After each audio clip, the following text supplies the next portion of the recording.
was the first time that Mariel tumigil the stand.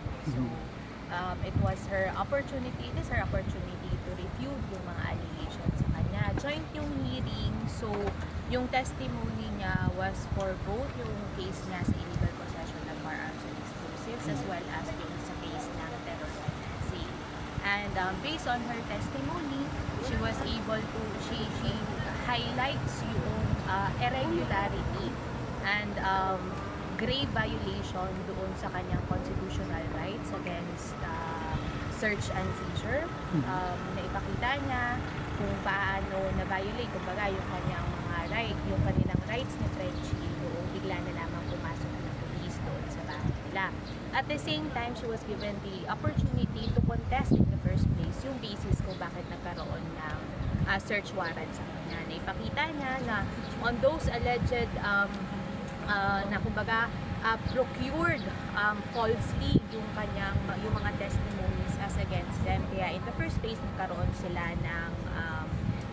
sila ng search warrant. She was able to show to the Honorable Court kung nasaan siya doon sa mga particular dates na sinasabi di umano nitong mga witnesses nung nag-apply ng search warrant na nandun siya sa kabundukan ng Samar.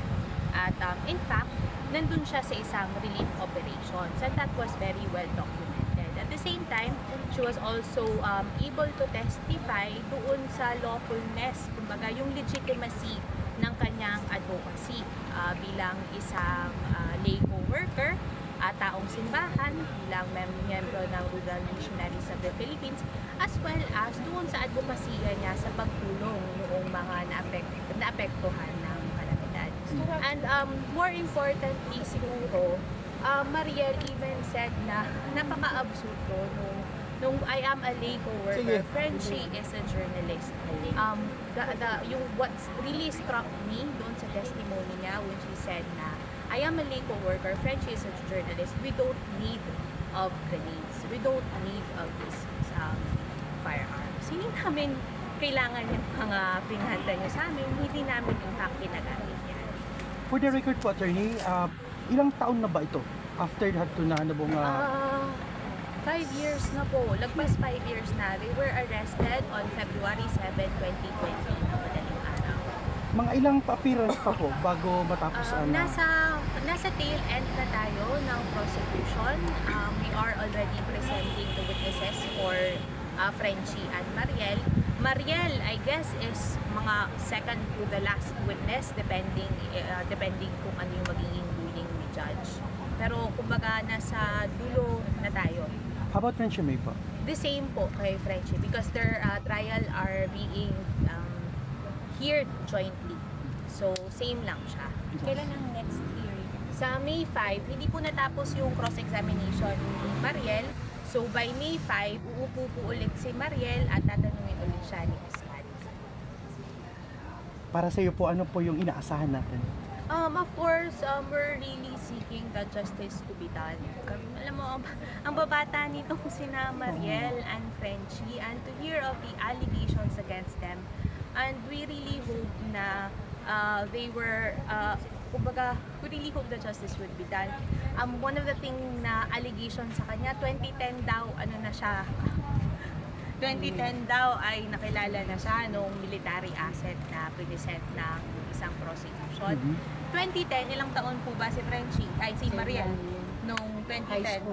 High school pa lamang siya. Nasa Katarman siya. Paano siya napupunta dito sa Tacloban? At ano naman yung gagawin ng isang high school student? She presented her PSA certificate. She presented her high school diploma showing na in the first place, wala siya dito sa Tacloban. Sa second place, diba, nag-aaral pa siya sa Katarman. At napaka-imposible ng mga aligasyon laban sa kanila.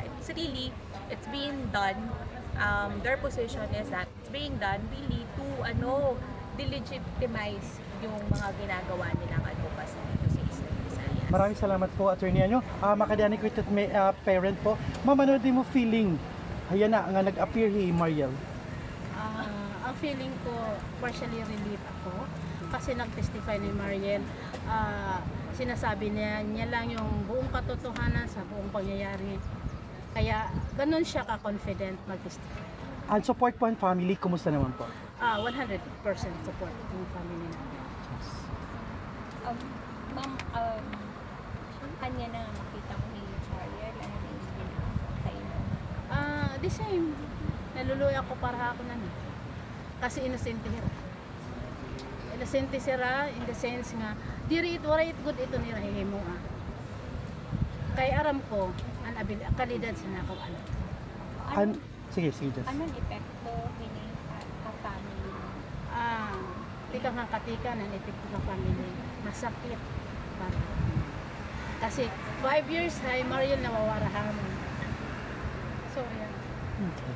Actually, and 5 years, dako na punta ito nga development para sa iya.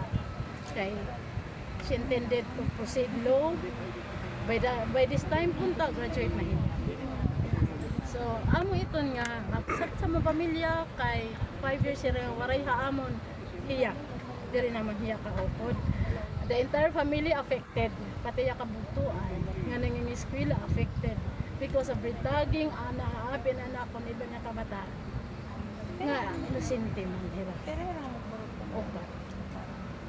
Ando ako pa, the eldest. Ando ako pa, estudyante pa yan na. Ang usa to pa kayo pidiliman. Ongoing pa adi kay adi pa ta Banyopi. So, ang father ni father ni Mariel at Katarman kay masakit para saya makita ang anak. Ang pinaka-last niyo na magkita ni Mariel, ma'am, ano po niya siniringhain? Kaya. Ito na. May ka mensahe para kay Mariel. Anak ko mensahe para ako nanak. As usual nga ginsisiring ko, kaya natin ito. Ano? Kahit mga inosente kita. Mensahe mo liwat para ngadtuhan nag-aligar hining mga kaso nga kay Mariel. Dapat tumuko na hira. Sa nira mga diri maupay nga binuhatan, diri mao, diri tama. Kay kaluoy sa mga biktima nga mga inosente. Ma'am, mensahe gihapon ha nag-suporta gihapon ka man. And padayon nga nagsuporta tikat sa kapikangan ang mga abogado ni Mariel. Dako ano mong papasalamat sa hirap tikang ang mga sumuporta tikang sa katikang salamat hinduro, salamat hindamo.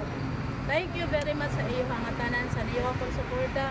Madiri niyo ginbuhian, hindi niyo binitawan si Mariel at saka si Princess. Salamat po.